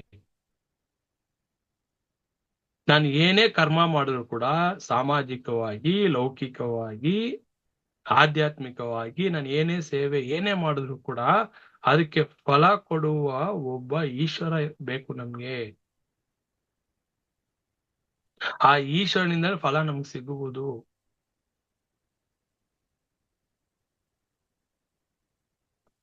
ಸೊ ಅರ್ಥ ಮಾಡ್ಕೊಳ್ಳಿ, ಜೀವ ಜಗತ್ತು ಈಶ್ವರ. ನಾನ್ ಮಾಡ್ತಾ ಇದ್ದೀನಿ ಅಂತ ಆ ಭಾವನೆಯಿಂದ ನಾನು ಮಾಡಿದಾಗ ನನಗೆ ಪುಣ್ಯವೋ ಪಾಪವೋ ಆ ಫಲ ಸರಿಯಾದ ಸಮಯಕ್ಕೆ ಆ ಈಶ್ವರ ನೀಡ್ತಾನೆ. ಅದಕ್ಕೆ ಜನನ ಮರಣ ನಮ್ಗೆ ಯಾಕೆ ಇಷ್ಟು ಜನ್ಮ ತಗೊಂಡ್ಬಂದ್ಬಿಟ್ಟಿದ್ವಿ, ಇನ್ನ ಕೂಡ ಜನ್ಮ ಈ ಕರ್ಮ ಚಕ್ರ ನಿಲ್ಸಕ್ ಆಗ್ತಾ ಇಲ್ಲ. ಯಾಕೆ ನನ್ನ ಜನ್ಮ ನಿಲ್ಸಕ್ ಆಗ್ತಾ ಇಲ್ಲ ಅಂದ್ರೆ, ಎಲ್ಲಿವರೆಗೂ ನಾನು ನಾನು ಎಂಬುವ ಆ ಭಾವನೆ ನನ್ನಲ್ಲಿ ಇರುತ್ತೋ, ಈ ಜೀವ ಭಾವ ಇರುತ್ತೋ, ಅಲ್ಲಿವರೆಗೂ ಆ ಬ್ರಹ್ಮ ಭಾವ ತಲುಪ್ಲಿಕ್ ಆಗಲ್ಲ. ಯಾಕಂದ್ರೆ ಒಂದು ನಾನು ಏನು ಇಲ್ಲ, ಐ ಆಮ್ ನಥಿಂಗ್, ನಾನು ನನ್ನದು ಏನು ಇಲ್ಲ ಎಂಬ ಸರೆಂಡರ್ ಆಗಿ ನಿಂತ್ಕೊಬಿಡ್ಬೇಕು. ಒಂದು, ಎಲ್ಲವನ್ನು ಕೂಡ ಪರಮಾತ್ಮನೇ, ಅವನಿಂದಲೇ ನಾನ್ ನಿಮಿತ್ತ ಅಂತ ನಿಲ್ಬೇಕು, ನಾನು ಏನು ಅಲ್ಲ ಅಂತ ನಿಲ್ಬೇಕು. ಎರಡನೇದು, ಇಲ್ಲ ಸರ್ ನನ್ಗೆ ಆ ಭಾವ ಬರ್ತಾ ಇಲ್ಲ ಸರ್, ಗೊತ್ತೋ ಗೊತ್ತಿಲ್ದೆಯೋ ನನಗೆ ನಾನ್ ಮಾಡ್ತಾ ಇದ್ದೀನಿ, ನಾನು ನನ್ನ ವ್ಯಕ್ತಿತ್ವ ನನ್ನ ಗುರ್ತಾಗ್ತಾ ಇದೆ, ಆ ವ್ಯಕ್ತಿತ್ವದಲ್ಲೇ ನಾನು ಎಲ್ಲವನ್ನು ಕೂಡ ಇಲ್ಲಿ ಮಾಡ್ತಾ ಇದ್ದೀನಿ, ಅದು ಸ್ವಲ್ಪ ನನ್ಗೆ ಅಭ್ಯಾಸ ಇಲ್ಲ ಅಂದ್ರೆ, ಎರಡನೇದು, ಪ್ರತಿಯೊಂದು ಕೂಡ ಸರ್ವವು ಬ್ರಹ್ಮನು, ಸರ್ವಂ ಬ್ರಹ್ಮಮಯಂ ಅಂದ್ರೆ ಪ್ರತಿ ಒಂದರಲ್ಲೂ ಕೂಡ ಪರಮಾತ್ಮನೇ ನಡೆಸ್ತಾ ಇರೋದು, ನನ್ನಿಂದ ಏನೂ ಅಲ್ಲ. ಒಂದು, ಆ ಬ್ರಹ್ಮನು ಅಂದ್ರೆ ನಾನು ಹೇಳ್ತಾ ಇರೋದು ಕಾರಣ ಬ್ರಹ್ಮ, ಚತುರ್ಮುಖ ಬ್ರಹ್ಮ ಅಲ್ಲ. ಚತುರ್ಮುಖ ಬ್ರಹ್ಮ ಇವರೆಲ್ಲ ಬಂದು ಈಶ್ವರರು. ಈ ಚತುರ್ಮುಖ ಬ್ರಹ್ಮ, ನಾವೇನು ಕಾಳಿ ಅಂತೀವಿ, ನಾವೇನು ಕೃಷ್ಣ ಅಂತೀವಿ, ನಾವೇನು ಮಹಾವಿಷ್ಣು ಅಂತೀವಿ, ನಾವೇನ್ ನಾರಾಯಣ ಅಂತೀವಿ, ಇವರೆಲ್ಲ ಬಂದು ಯಾರಪ್ಪ ಅಂದ್ರೆ ಕಾರ್ಯ ಬ್ರಹ್ಮರು. ನೀವ್ ಏನ್ ಹೆಸರು ಬೇಕಾದ್ರೂ ಕೊಟ್ಕೋಬಹುದು, ಶಿವ ಅನ್ನಿ, ಪಾರ್ವತಿ ಅನ್ನಿ, ಕೃಷ್ಣ ಅನ್ನಿ, ರಾಮ ಅನ್ನಿ, ಇವರೆಲ್ಲ ಬಂದು, ಯಾಕೆ ನಾವು ಸಗುಣ ರೂಪದಲ್ಲಿ ಕಾಣ್ತಾ ಇದೀವಿ, ಆಕಾರದಲ್ಲಿ ಕಾಣ್ತಾ ಇದೀವಿ ಅವ್ರನ್ನ, ಅವರು ಕಾರ್ಯಬ್ರಹ್ಮ, ಅದಕ್ಕೆ ಅವರು ಈಶ್ವರ ಅಂತ. ಯಾರು ನಿರ್ಗುಣ ಬ್ರಹ್ಮ ಅಂದ್ರೆ ಶುದ್ಧ ಪರಬ್ರಹ್ಮನು ಕರೆಂಟ್, ಅದು ಅದು ಚೈತನ್ಯ ಶಕ್ತಿ ಅಷ್ಟೇ, ಅದು ನಿರಾಕಾರ ನಿರ್ಗುಣ, ಅದು ಎಲ್ಲದಕ್ಕೂ ಅತೀತ, ಗುಣಗಳಿಗೆ ಅತೀತ, ಗುಣಾತೀತ, ಕರ್ಮಗಳಿಗೆ ಅತೀತ. ಸೊ ಎಲ್ಲದಕ್ಕೂ ಅದು ಅಸಂಗ, ಅದು ಅಸಂಗ ಅಂದ್ರೆ ಯಾವ್ದ ಜೊತೆನೂ ಬೆರೆಯಲ್ಲ, ಅದು ಅದಕ್ಕೇನು ಇಚ್ಛೆನೂ ಇಲ್ಲ, ಅದು ಕರೆಂಟ್ ಆಗಿದೆ ಅಷ್ಟೇನೆ, ಅದು ಚೈತನ್ಯ ಶಕ್ತಿ ಆಗಿದ್ದೀನಿ, ಆ ಚೈತನ್ಯ ಶಕ್ತಿಯನ್ನು ನೀ ಹೆಂಗ್ ಬೇಕಾದ್ರೂ ಉಪಯೋಗಿಸ್ಕೊ. ಹಾಗಾಗಿ ಯಾವಾಗ ನಾನು ಅಲ್ಲ, ನಾನು ಅನ್ನೋದು ವ್ಯಕ್ತಿತ್ವ ಗುರುತು ಸಂಪೂರ್ಣವಾಗಿ ತೆಗ್ದಾಕ್ಬೇಕು. ಐಡೆಂಟಿಟಿ, ಫಾಲ್ಸ್ ಐಡೆಂಟಿಟಿ, ಇದ್ರಲ್ಲೇ 99% ಎಲ್ರು ಫೇಲ್ ಆಗೋದು. ಯಾಕೆ ಮತ್ತೆ ನನ್ಗೆ ಆ ಜನನ ಮುಂದೂಡ್ತಾ ಇದೆ, ಕಂಟಿನ್ಯೂ ಆಗ್ತಾ ಇದೆ ಅಂದ್ರೆ, ಬಿಕಾಸ್ ದಾಸರು ಹೇಳಿದ್ದಾರೆ, ಪ್ರತಿಯೊಬ್ರು ಹೇಳಿದ್ದಾರೆ, ನಾನು ಹೋದೇನು, ಬಟ್ ನಾವು ಹಿಡ್ಕೊಳ್ತಾನೆ ಇಲ್ಲ, ಆ ತತ್ವವನ್ನು ಹಿಡ್ಕೊಳ್ತಾ ಇಲ್ಲ, ಸತ್ಯವನ್ನು ಹಿಡ್ಕೊಳ್ತಾ ಇಲ್ಲ, ಅದೇ ಪ್ರಾಬ್ಲಮ್ ಇಲ್ಲಿ. ಆ ಫಾಲ್ಸ್ ಈಗೋ ಇದೆಲ್ಲ, ಆ ಈಗೋ, ರಮಣರು ಅದನ್ನ ಹೇಳ್ತಾರೆ, ಅದನ್ನ ನೀನು ಕರ್ಗತ ಮಾಡಪ್ಪ, ನೀನ್ ಅದನ್ನ ಸದಾ ನೆನಪು ಮಾಡ್ತಾ ಇರೋ, ವಿಚಾರ ಮಾಡು, ವಿಚಾರ ಮಾಡು. ನಾವೇನ್ ಮಾಡ್ತಾ ಇದೀವಿ, ವಿಚಾರ ಮಾಡಲ್ಲ, ಅಜ್ಞಾನದಿಂದ ಏನ್ ಮಾಡ್ತಾ ಇದೀವಿ, ಧ್ಯಾನದ ಹೆಸರಲ್ಲಿ ಭ್ರಾಂತಿಗೊಳಗಾಗ್ತಾ ಇದೀವಿ, ಭ್ರಮೆ ಮೂಡಿಸ್ತಾ ಇರತ್ತೆ ಮನಸ್ಸು. ವಿಚಾರ ಮಾಡಿದಾಗ ಏನಾಗತ್ತೆ, ಜ್ಞಾನ ಮಾರ್ಗಕ್ಕೆ ಬರ್ತೀವಿ. ಅದಕ್ಕೆ ಹೇಳ್ತಾ ಇರೋದು, ಸತ್ಯ ಅರ್ಥ ಮಾಡ್ಕೊಂಡು, ಈ ಜ್ಞಾನ ತಿಳ್ಕೊಂಡು, ಈ ಆತ್ಮಜ್ಞಾನ ತಿಳ್ಕೊಂಡಾದ್ಮೇಲೆ ಧ್ಯಾನ ಮಾಡಿ ನೋಡಿ, ಹೆಂಗಿರುತ್ತೆ, ಎಷ್ಟು ಕ್ಲಾರಿಟಿ ಇರುತ್ತೆ ನೋಡಿ ನಿಮ್ಗೆ. ಏನ್ ಮಾಡ್ತಾ ಇದ್ದೀನಿ ಅಂತ. ಇಲ್ಲಾಂದ್ರೆ ಏನಾಗುತ್ತೆ, ಕಣ್ ಮುಚ್ಕೊಂಡು ನಾನು 2 ತಾಸು ಕೂತ್ಕೊಂಡು ಸುಮ್ನೆ ಅಲ್ಲಿ ಸ್ವಲ್ಪ ಸಮಾಧಾನ ಆಗಿರುತ್ತೆ, ಹಗುರ ಆಗಿರುತ್ತೆ, ಸ್ವಲ್ಪ ಪ್ರಶಾಂತವಾಗಿರುತ್ತೆ. ಅದು ಬಿಟ್ಟು ಬೇರೆ ಏನಾಗತ್ತೆ? ಕಣ್ಣು ಬಿಟ್ರೆ ಮತ್ತೆ ಪ್ರಪಂಚ ಮತ್ತೆ ಎಲ್ಲವೂ ಎಚ್ಚರ ಆಗತ್ತಲ್ಲ. ಯಾಕೆ ನನ್ನ ಜೀವನದಲ್ಲಿ ಬದಲಾವಣೆ ಬರ್ತಾ ಇಲ್ಲ ಅಂದ್ರೆ, ಎಷ್ಟು ಧ್ಯಾನ ಮಾಡಿದ್ರು ಕೂಡ ಅಲ್ಲಿ ಸುಮ್ನೆ ಕಣ್ಮುಚ್ಕೊಂಡು ಕೂತ್ಕೊಂಡು ಒಬ್ಬ ಅನುಭವಿ ಇದ್ದಾನೆ ನನ್ನ ಒಳಗಡೆ, ಅವನು ಅನುಭವಿಸ್ತಾ ಇದ್ದಾನೆ. ಅಲ್ಲಿ ಅವನು ಕಲ್ಪನೆ ಮಾಡ್ಕೊಳ್ತಾ ಇದ್ದಾನೆ ಏನೇನೇನೋ, ಅದನ್ನ ಅನುಭವದ ಹೆಸರಲ್ಲಿ ಏನೇನೇನೋ ಕಲ್ಪನೆ ಮಾಡ್ಕೊಳ್ತಾ ಇದ್ದಾನೆ. ಅವನಿಗೆ ಅಷ್ಟು ಕಾಲ್ಪನಿಕ ಶಕ್ತಿ ಇದೆ ಆ ಮನಸ್ಸಿಗೆ, ಅವನು ಮಹಾಕಲ್ಲ ಅಂತ ಯೋಗ ವಸಿಷ್ಠಂ ಅಲ್ಲಿ ಇವರು ಯಾರು ವಸಿಷ್ಠ ಮಹರ್ಷಿನು ಹೇಳ್ತಾರೆ. ಇದೇ ಜನಕ ಮಹಾರಾಜರು ಕೂಡ ಹೇಳ್ತಾರೆ, ನನ್ನ ಒಳಗಡೆ ಒಬ್ಬ ಮಹಾಕಲ್ಲ ಇದ್ದಾನೆ, ಇಷ್ಟು ಜನ್ಮದಲ್ಲಿ ನನ್ನ ಯಾಮಾರಿಸ್ತಾ ಇದ್ದಿದ್ದು ಆ ಮಹಾಕಲ್ಲ ನನ್ಗೆ ಈ ಜನ್ಮದಲ್ಲಿ ಅರಿವಾಯ್ತು.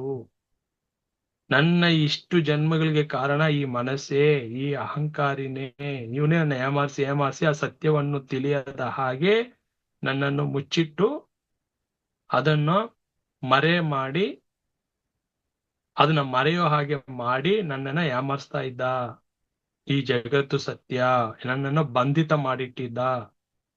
ಅರ್ಥ ಮಾಡ್ಕೊಳ್ಳಿ, ಎಲ್ಲಿವರೆಗೂ ನಾನು ಬಂಧಿತನಾಗ್ತೀನೋ ಅಲ್ಲೋ ಈ ಪ್ರಪಂಚದಲ್ಲಿ, ಅಲ್ಲಿಯವರೆಗೂ ನನಗೆ ಕರ್ಮ ಕೆಲಸ ಮಾಡ್ತಾನೆ ಇರುತ್ತೆ, ಜನ್ಮ ಕಾರಣ ಆಗ್ತಾನೆ ಇರುತ್ತೆ. ಯಾಕಂದ್ರೆ ಬಂಧಿತ ಆಗ್ತವೆ, ಈ ಪ್ರಪಂಚ ಸತ್ಯ ನಂಬಿದೀವಿ, ಬಂಧಿತರಾಗ್ತಾ ಇದೀವಿ, ಬಂಧನದಲ್ಲಿ ಇದೀವಲ್ಲ. ವ್ಯವಹಾರದಲ್ಲಿ ಆಗಿರ್ಬೋದು, ಕುಟುಂಬದಲ್ಲಿ ಇರಬಹುದು, ವಸ್ತುವಿನ ಮೇಲೆ, ಪ್ರತಿಯೊಂದ್ರ ಮೇಲೆ ಬಂಧಿತರಾಗಿದೀವಲ್ಲ. ಅದನ್ನ ಬಿಡ್ಬೇಕಲ್ಲ, ಡಿಟ್ಯಾಚ್ ಆಗ್ಬೇಕಲ್ಲ. ಇದು ಯಾವ್ದು ಸತ್ಯ ಅಲ್ಲ ಅಂತ ಗೊತ್ತಾಗ್ಬೇಕಲ್ಲ. ನನ್ನವ್ರು ಯಾರು ಇಲ್ಲ ಅಂತ ಸತ್ಯನೇ ನನ್ಗ ಅರ್ಥ ಆಗ್ತಿಲ್ವಲ್ಲ. ನನ್ ಜೊತೆ ಇರೋರು ಸತ್ಯ, ನನ್ನ ಮನೆತನದವರು ಸತ್ಯ, ಇವೆಲ್ಲರೂ ನನ್ನ ಬಂಧುಗಳು ಬಳಗಗಳು ಅಂತ ಸತ್ಯದಲ್ಲೇ ಭ್ರಮೆಯಲ್ಲಿ ಜೀವಿಸ್ತಾ ಇದೀವಿ. ಇವ್ರು ಯಾರು ಕೂಡ ಸತ್ಯ ಅಲ್ಲಪ್ಪ.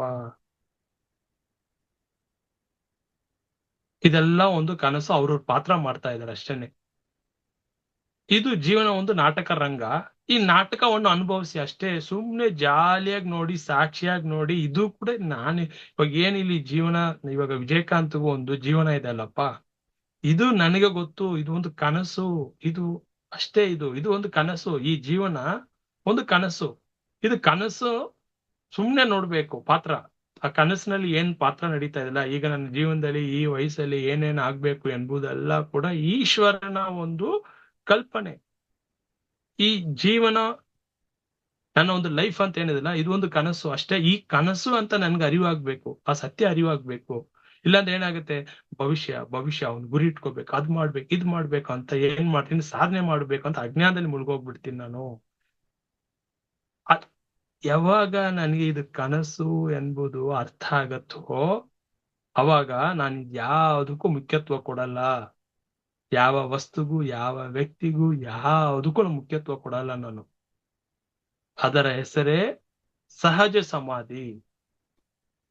ಅದನ್ನೇ ಯೋಗಿಗಳು, ಜ್ಞಾನಿಗಳು ಈ ಪ್ರಪಂಚದಲ್ಲಿ ನೋಡಪ್ಪ, ಯಾವುದೇ ನಿಧಿ ಇದ್ರು, ಬಂಗಾರ ಇದ್ರು, ಯಾಕೆ ಅವ್ರು ಮಣ್ಣು ಮೇಲೆ ಆಸೆ ಪಡಲ್ಲ ಅಂದ್ರೆ, ಇದೆಲ್ಲ ಒಂದು ಕನಸಪ್ಪ. ಇದನ್ನೆಲ್ಲ ಸೃಷ್ಟಿ ಮಾಡಿದ್ ಯಾರು?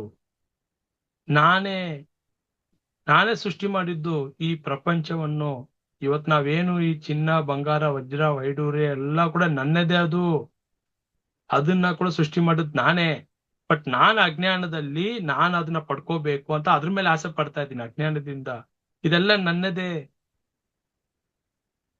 ಇದು ನನ್ನ ಸೃಷ್ಟಿ, ಇದು ನನ್ನ ಕ್ರಿಯೇಷನ್. ಜಮೀನ್ ತಗೋಬೇಕು, ಆಭರಣ ತಗೋಬೇಕು, ಇದೆಲ್ಲ ಯಾರು ಸೃಷ್ಟಿ ಮಾಡಿರೋದು? ನಾನೇ ಅಲ್ವಾ? ನಾನೇ ಸೃಷ್ಟಿ ಮಾಡ್ಬಿಟ್ಟು ನಾನೇ ಅಜ್ಞಾನದಲ್ಲಿ ನಾನು ಅದನ್ನ ಪಡ್ಕೋಬೇಕು, ನನ್ನದು ಆಗ್ಬೇಕು, ನನ್ನದು ಮಾಡ್ಕೋಬೇಕಂತ ಅಜ್ಞಾನ ನನ್ನ ಹೆಸರಲ್ಲಿ ಬರ್ದಿಟ್ಕೋಬೇಕು, ನನ್ನ ಹೆಸರಲ್ಲಿ ಲಾಕರ್ಲಿ ಇಟ್ಕೋಬೇಕು ಅಂತ ಅಜ್ಞಾನದಲ್ಲಿ ಇದೀವಿ ನಾವು, ಆಗಿದೀವಿ ಅದಕ್ಕೆ. ಸೊ ಹಾಗಾಗಿ ಯಾವಾಗ ಇದು ಒಂದು ಜೀವನ ಕೂಡ ಕನಸು, ಹೇಗೆ ನಾನು ನಿದ್ರೆಯಲ್ಲಿ ಕನಸು ಕಂಡೆ ಅಲ್ವಾ, ಇವಾಗ ನಿಜ ಜೀವನದಲ್ಲಿ ನಾನು ಒಬ್ಬ ಬಡವ ಅನ್ಕೊಳ್ಳೋಣ.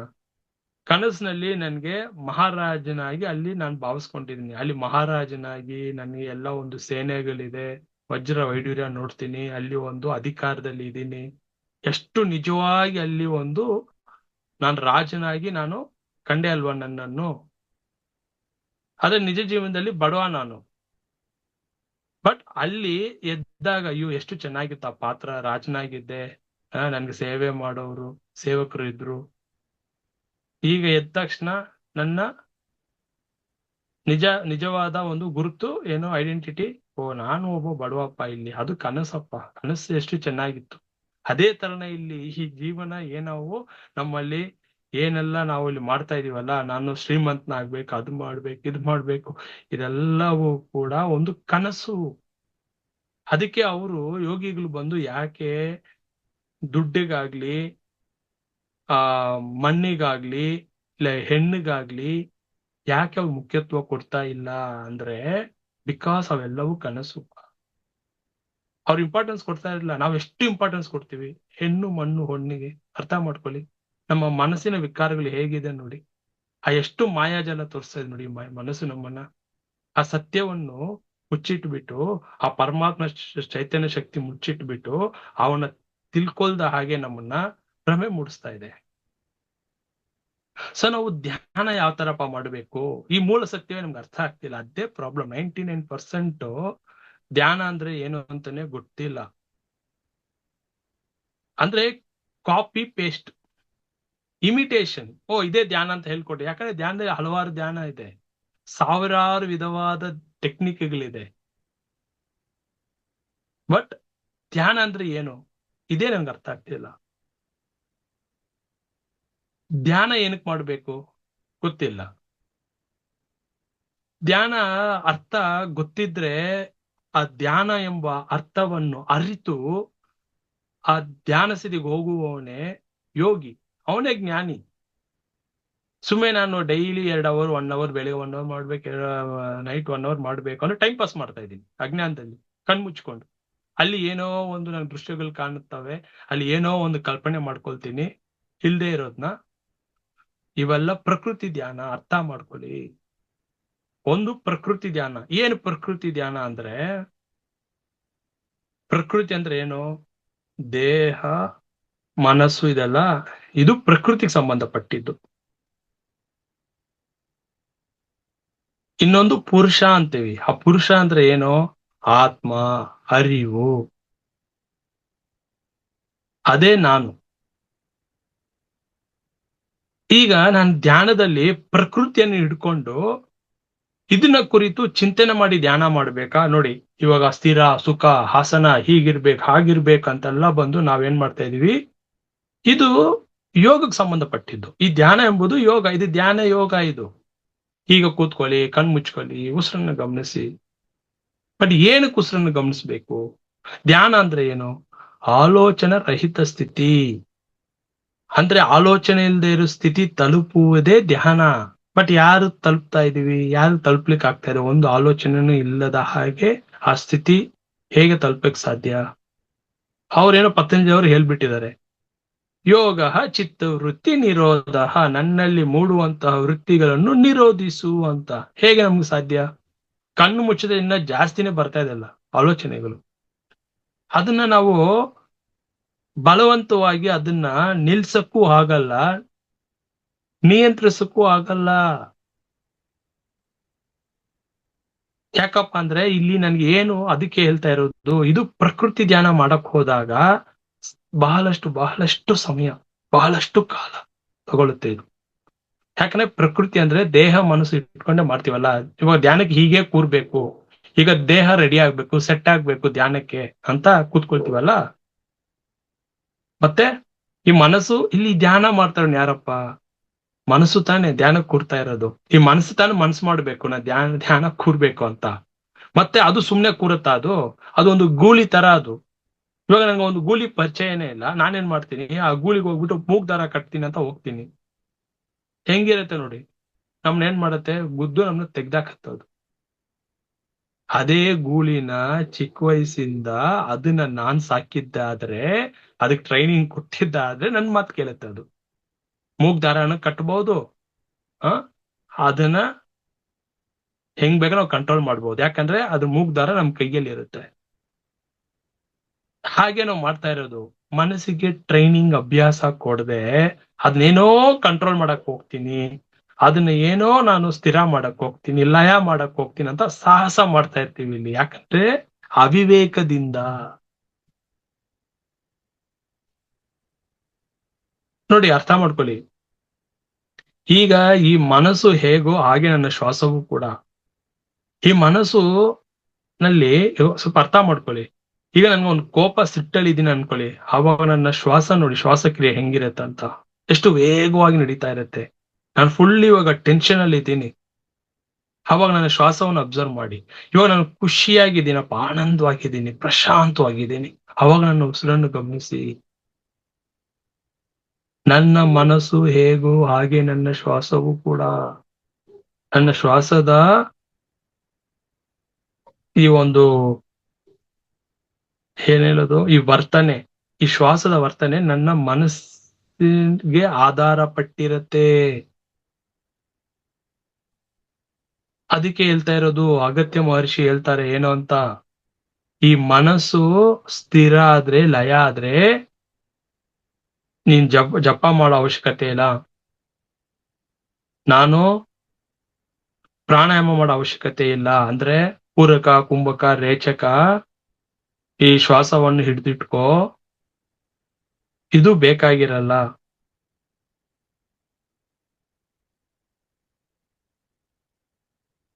ಮತ್ತೆ ನಾನು ಶ್ವಾಸವನ್ನು ಗಮನಿಸೋ ಅವಶ್ಯಕತೆನೂ ಇಲ್ಲ. ಈ ಮನಸ್ಸು, ಇದಕ್ಕೆಲ್ಲ ಏನಕ್ಕೆ ನಾವು ಇದು ಮಾಡ್ತಾ ಇದೀವಿ? ಶ್ವಾಸವನ್ನು ಗಮನಿಸಿ, ಪ್ರಾಣಾಯಾಮ ಮಾಡಿ, ಇದೆಲ್ಲ ಏನಕ್ಕೆಪ್ಪ? ಈ ಮನಸ್ಸನ್ನ ನಿಯಂತ್ರಿಸಕ್ಕೆ ತಾನೆ. ನಾನ್ ಹೇಳ್ತಾ ಇರೋದು, ಅದು ಸಹಜವಾಗಿ ಲಯ ಆದಾಗ ಇವ್ ಯಾವ್ದು ಬೇಕಾಗಿಲ್ಲ. ಪ್ರಾಣಾಯಾಮ ಬೇಕಾಗಿಲ್ಲ, ಮಂತ್ರ ಜಪ ಬೇಕಾಗಿಲ್ಲ, ಹ್ಮ್ ಈ ಪೂರಕ, ಕುಂಭಕ, ರೇಚಕ ಇವು ಕೂಡ ಬೇಕಾಗಿಲ್ಲ, ಇವ್ ಕ್ರಿಯೆನೂ ಕೂಡ ಬೇಕಾಗಿಲ್ಲ. ಅದನ್ನೇ ಹೇಳ್ತಾ ಇರೋದು, ಆ ಸ್ಥಿತಿ ತಲುಪಬೇಕಂದ್ರೆ ಏನ್ ಮಾಡ್ಬೇಕು? ವಿಚಾರ ಮಾಡ್ಬೇಕು ನಾನು. ಅದಕ್ಕೆ ಈ ಜ್ಞಾನ ಮಾರ್ಗ, ವಿಚಾರ ಮಾರ್ಗ. ಧ್ಯಾನ ಅಂದ್ರೆ ಗಟ್ಟಿಸಬೇಕಪ್ಪ. ಅದು ನಾನು ಕೂತ್ಕೊಂಡು ಆ ಅಭ್ಯಾಸ ಅಲ್ಲಿವರೆಗೂ ಸತತವಾದ ಅಭ್ಯಾಸ. ಯಾವಾಗ್ಲೂ ಮುಂದಿನ ದಿನಗಳಲ್ಲಿ ತಾನಾಗಿ ಗಟ್ಟಿಸತ್ತದು, ಸಹಜವಾಗಿ ಗಟ್ಟಿಸತ್ತೆ. ಅಲ್ಲಿವರೆಗೂ ನಾನು ಅಭ್ಯಾಸ ಮಾಡ್ಬೇಕು. ಧ್ಯಾನ ಎಂಬುದು ಕರ್ನ ನಹಿ ಹೋನಾ ಹೇ, ನನ್ನ ಗುರುಗಳು ಹೇಳ್ಕೊಟ್ಟಿರೋದು. ನಾನ್ ಕೂತ್ಕೊಂಡು ಎಷ್ಟೇ ನಾನು 2 ಅವರ್ 3 ಅವರ್ ಕಣ್ ಮುಚ್ಕೊಂಡು ಕೂತ್ಕೊಂಡ್ರು ಕೂಡ ಅದು ಗಟ್ಟಿಸ್ಬೇಕಲ್ಲ, ಮನಸ್ಸು ಕೇಳ್ಬೇಕಲ್ಲ. ಇವತ್ತು ಬಂದ್ಬಿಟ್ಟು ಇಷ್ಟು ಜನ್ಮಗಳಲ್ಲಿ ನಾನು ಆ ಅದು ನನ್ ಮೇಲೆ ಕೂತು ಸವಾರಿ ಮಾಡ್ಕೊಂಡು ಬಂದಿದೆ, ಇವಾಗ ಬಂದ್ಬಿಟ್ಟು ನಾನು ಅದ್ರ ಮೇಲೆ ಸವಾರಿ ಮಾಡ್ಬೇಕಂದ್ರೆ ಹೇಗ್ ಸಾಧ್ಯ? ಇಷ್ಟು ಜನ್ಮಗಳಿಗೆ ಕಾರಣವಾಗಿರೋ ಮಹಾ ಕಳ್ಳನ ಅದ ಮನಸ್ಸು, ಅವನೇ ನಮ್ಮನ್ನ ಆಳ್ತಾ ಇದ್ದಿದ್ದು, ಅವನಿಗೆ ನಾವು ಗುಲಾಮರಾಗಿದ್ವಿ. ಈಗ ಬಂದ್ಬಿಟ್ಟು ಅವನನ್ನ ನಿಯಂತ್ರಿಸ್ತೀನಿ, ಅವನ ಮೇಲೆ ಕೂತು ಸವಾರಿ ಮಾಡ್ತೀನಿ, ಅವನ ಗುಲಾಮ್ನಾಗ್ ಮಾಡ್ತೀನಿ ಅಂದ್ರೆ ಅದು ಸಾಧ್ಯನಾ? ಆ ಮನಸ್ಸನ್ನು ಯಾರು ಗುಲಾಮ್ನಾಗಿ ಇಟ್ಟಿರೋನೋ ಅವನೇ ಯೋಗಿ, ಅವನೇ ಜ್ಞಾನಿ. ನಾವಿನ್ನ ಸಂಸಾರಿಗಳಾಗಿದ್ದೀವಿ. ಸೊ ಅಲ್ಲಿವರೆಗೂ ಅಭ್ಯಾಸ, ಅಭ್ಯಾಸ, ಅಭ್ಯಾಸ. ಬಟ್ ಸುಲಭವಾದ ಉಪಾಯ ಏನಪ್ಪಾ? ಧ್ಯಾನ ಮಾಡ್ಲೇಬೇಕು. ಏನಕ್ಕೆ? ಮನಸ್ಸು ಶುದ್ಧೀಕರಣ ಆಗ್ಲಿಕ್ಕೆ, ಮನಸ್ಸು ಸ್ಥಿರ ಆಗತ್ತೆ ಅಂತ. ಏನು ಮಾಡದೇ ಇರೋದಕ್ಕೆ ಅಟ್ಲೀಸ್ಟ್ ಧ್ಯಾನದಲ್ಲಿ ಒಂದು ಸಮಾಧಾನ ಸಿಗತ್ತೆ, ಪ್ರಶಾಂತತೆ ಇರುತ್ತೆ, ಮನಸ್ಸು ಒಂದು ಏಕಾಗ್ರತೆನಲ್ಲಿ ಇರ್ಲಿ. ಅಟ್ಲೀಸ್ಟ್ ಶ್ವಾಸವನ್ನು ಗಮನಿಸ್ತೀವಲ್ಲ, ಅರ್ಥ ಮಾಡ್ಕೊಳ್ಳಿ, ಶ್ವಾಸ ಗಮನಿಸೋದು ಧ್ಯಾನ ಅಲ್ಲ, ಅದೊಂದು ಕ್ರಿಯೆ. ಧ್ಯಾನ ಅಂದ್ರೆ ಆಲೋಚನೆ ರಹಿತ ಸ್ಥಿತಿ. ಮನಸ್ಸು ಶೂನ್ಯ ಆಗ್ಬೇಕು, ಆಲೋಚನೆ ಇಲ್ಲದೆ ಇರೋ ಸ್ಥಿತಿ, ಶೂನ್ಯ ಮನಸ್ಸು ಶೂನ್ಯ ಆಗುವುದೇ ಧ್ಯಾನ. ಬಟ್ ಅಲ್ಲಿಯವರೆಗೂ ಶ್ವಾಸ ಏನು ಗಮನಿಸ್ಬೇಕು? ಶ್ವಾಸ ಗಮನಿಸ್ತಾ ಗಮನಿಸ್ತಾ ಗಮನಿಸ್ತಾ ಈ ಮನಸ್ಸು ಅಭ್ಯಾಸ ಆಗತ್ತೆ, ಸ್ಥಿರ ಆಗ್ಲಿಕ್ಕೆ, ಲಯ ಆಗ್ಲಿಕ್ಕೆ, ಏಕಾಗ್ರತೆ ಆಗ್ಲಿಕ್ಕೆ. ಇದು ಧಾರಣ. ಧಾರಣ ಅಂದ್ರೆ ಏಕಾಗ್ರತೆ. ಸೊ ಇಷ್ಟು ನಾವು ಅರ್ಥ ಮಾಡ್ಕೋಬೇಕು ಮಾಸ್ಟರ್ಸ್. ಏನಕ್ಕಪ್ಪ ಸಹಜವಾಗಿ ಅದನ್ನೇ ಹೇಳ್ತಾ ಇರೋದು, ಯಾಕೆ ಕಷ್ಟಪಟ್ಟು ಧ್ಯಾನ ಮಾಡಿ ಆ ಧ್ಯಾನ ಗಂಟೆ ಗಟ್ಲೆ ಕೂತ್ಕೊಂಡು ಏನು ನನ್ನ ಒಳಗಡೆ ಬದಲಾವಣೆ ಬರ್ಬೇಕು ಅಂದ್ರೆ ಜ್ಞಾನದಿಂದ ಮಾತ್ರ. ಅದಕ್ಕೆ ಧ್ಯಾನದಿಂದ ಜ್ಞಾನ, ಜ್ಞಾನದಿಂದ ಮುಕ್ತಿ. ನನಗೆ ಜ್ಞಾನದಿಂದಾನೇ ಮುಕ್ತಿ ಅಂತ ಹೇಳಿರೋದು. ಧ್ಯಾನ ಮಾಡಿದ್ರೆ ಮುಕ್ತಿ ಸಿಗತ್ತೆ ಅಂತ ಯಾರು ಎಲ್ಲೂ ಬರ್ದಿಲ್ಲ, ಯಾವ ಮಹಾತ್ಮರು ಹೇಳಿಲ್ಲ. ಕೃಷ್ಣ ಕೂಡ ಹೇಳಿಲ್ಲ. ನೀವೆಲ್ಲ ಭಗವದ್ಗೀತೆಯಲ್ಲಿ ಧ್ಯಾನ ಮಾಡಿ ಮುಕ್ತಿಗೆ ಹೋಗ್ತೀನಿ ಅಂತ ಯಾರು ಹೇಳಿದಾರ? ಧ್ಯಾನ ಏನಕ್ಕೆ? ಏಕಾಗ್ರತೆಗೋಸ್ಕರ. ಮನಸ್ಸು ಚಿತ್ತ ಶುದ್ಧಿ ಆಗ್ಬೇಕು. ಯಾಕಂದ್ರೆ ಮಲಿನ ಆಗ್ತಾ ಇರತ್ತಲ್ಲ ಮನಸ್ಸು. ಇದು ಧ್ಯಾನ ಮಾಡ್ತಾ ಮಾಡ್ತಾ ಶುದ್ಧೀಕರಣ ಆಗ್ತಾ ಇರುತ್ತೆ. ಶ್ವಾಸವನ್ನು ಗಮನಿಸ್ತಾ ಗಮನಿಸ್ತಾ ಗಮನಿಸ್ತಾ ಮನಸ್ಸು ಸ್ವಲ್ಪ ಒಂದು ಹತೋಟಿಗೆ ಬರುತ್ತೆ. ಸೊ ಯಾಕಂದ್ರೆ ಈ ಮನಸ್ಸಿಗೆ ಲಗಾಮ್ ಯಾವ್ದಪ್ಪ ಅಂದ್ರೆ ನಮ್ಮ ಈ ಶ್ವಾಸವೇ. ಈ ಲಗಾಮ್ನ ಹಿಡ್ಕೊಂಡೆ ನಾವು ಈ ಮನಸ್ಸನ್ನು ನಮ್ಮ ಒಂದು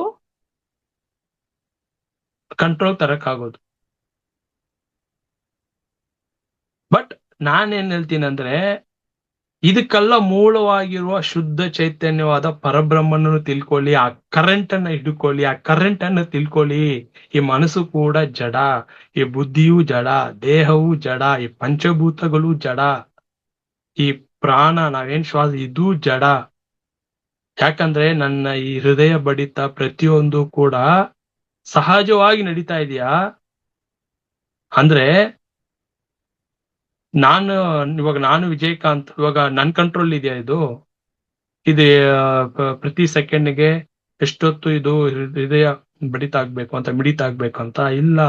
ಇದೆಲ್ಲ ನಡೀತಾ ಇರೋದು ಆ ಕರೆಂಟಿನಿಂದ. ಅವನ್ ಶಕ್ತಿ ಚೈತನ್ಯ ಹರಿದಿಲ್ಲ ಅಂದ್ರೆ ಹೃದಯ ನಿಂತೋಗ್ಬಿಡುತ್ತೆ, ಕಿಡ್ನಿ ಫಂಕ್ಷನ್ ನಿಂತೋಗ್ಬಿಡುತ್ತೆ, ಈ ಲಂಗ್ಸ್ ಶ್ವಾಸಕೋಶ ಎಲ್ಲವೂ ನಿಂತೋಗ್ಬಿಡುತ್ತೆ. ಅದನ್ನ ಹೇಳ್ತಾರ, ಆ ಚೈತನ್ಯ ಶಕ್ತಿಯನ್ನ ಅರ್ಥ ಮಾಡ್ಕೊಳ್ಳಿ. ಆ ಕರೆಂಟ್ ಇಲ್ಲ ಅಂದ್ರೆ ಇದು ಯಾವುದು ಕೆಲಸ ಮಾಡೋ ಪ್ರತಿಯೊಂದು ಜಡ.